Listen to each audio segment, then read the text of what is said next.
Step 11, going from employee to entrepreneur. This is one of my favorite parts of this entire journey, is creating your brand voice and messaging, developing your brand personality, writing those core messaging pillars and key phrases that are going to lock in with people. We define this whole part of the process as story selling, not storytelling. You don't want to be telling people what to do. They have to believe that you are the guide throughout this entire journey. If you make your customer the hero of the journey, you become the guide, then you're going to be looked at as a trusted advisor that has the expertise and has the authority to make the ask of that person's dollar. So the more that you can story sell, that combines a little bit of selling, but a little bit of storytelling in the same regard, you're going to have that perfect intersection of great messaging that resonates with people, that they understand what they do, but also intriguing enough and interesting enough that they want to reach out to you if it's differentiated enough. So we run a whole course here at Rhythm just on story selling and the different frameworks and how you go about building those constructs. But it all comes down to making your customer the hero of the journey. Your customer is the most important thing. Your prospect is the most important thing. You are just a trusted advisor, a trusted guide, a trusted person that has the expertise to solve their particular set of problems. And the more that we can become story sellers and let them know that we're removing ourselves as the hero. We're not the brand that's going to come knocking on your door saying, we're great, we want your money, work with us or else. Like, that's not what this is all about. You want to make sure that the customer feels comfortable. They understand how you're differentiated. They understand the testimonials and the proof points that you've gone through and see the work that you've done. So all part of selling your story is proof, is going to be manufacturing the brand personality to make sure that that matches the core tenets and the beliefs and the value system that you've built in earlier sections. So even things like showing up, how are you dressed? Are you holding a clipboard? What does your truck look like? What does your van look like? What's your website look like? Every single touch point is going to emote with that customer, whether it's in their conscious or their subconscious. So building the messaging pillars, the language you speak, using very simple phrases from like changing dollars to the word bucks because bucks seem cheaper. There are a million things that we can teach you in the story selling course, but keeping it very high level, you want to understand how to develop your brand personality through messaging. Now, there's a couple different frameworks that we talk about. One is understanding why the customer is coming to you in the first place. What problems are they having? How we can uniquely solve it? And what messaging we have to put out there to exactly attract that one person. We come back to speaking to an audience of one. The more you can lean into an audience of one, if you're a local roofing business, a local siding business, just talking to one township and saying, hey, you know, we've done 10 jobs on this particular street, XYZ town and XYZ state, we're coming for you. We're going to be down the street. Can we set up some time to meet? We've done whatever, 10 pools, 10 roofs, 10 windows and door jobs. The more that you can keep this consistent and also add value at every single touch point and interaction. I'm huge on leading with value. If there's a playbook, if there's something that you can give to that customer before we ask for anything, we're leading with value. We're showing them our YouTube channel that's done a million other jobs in their neighborhood. We're leading with a playbook or the top 5 questions that people in your situation might ask us. You're sort of going Eminem at the end of 8 Mile where he tells the other guy everything that he already knows about him. So it puts people in a very comfortable place when they're interacting with your brand. They're like, oh, these guys get me. These gals get me. They understand my problem. They understand where I'm coming from. So a brand voice is all about understanding your customer. Again, leaning into making your prospects rich. Story selling, which is really just the understanding of your customer and framing your messaging to make them seem like you know them personally. Whether you're in the neighborhood or you know their avatar, you know their struggle, you know the pain they're going through, you understand it because you are them. The more that you can sell your story in that manner and become a really good story seller, the more that your messaging is going to cut through. The less money you're going to have to spend on sales, the less money you're going to have to spend on marketing and high paid,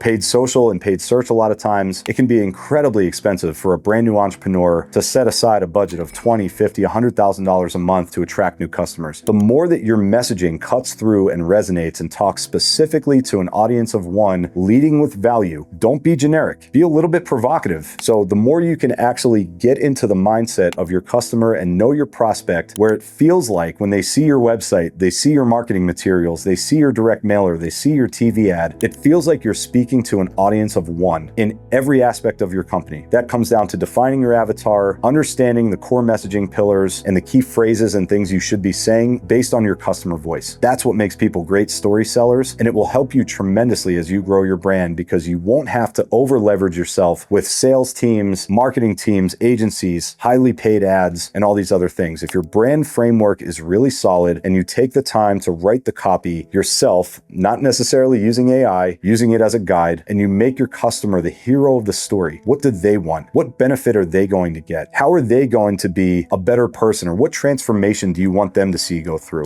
How can you help them, guide them through that process, and arrive at the decision to work with your company ultimately?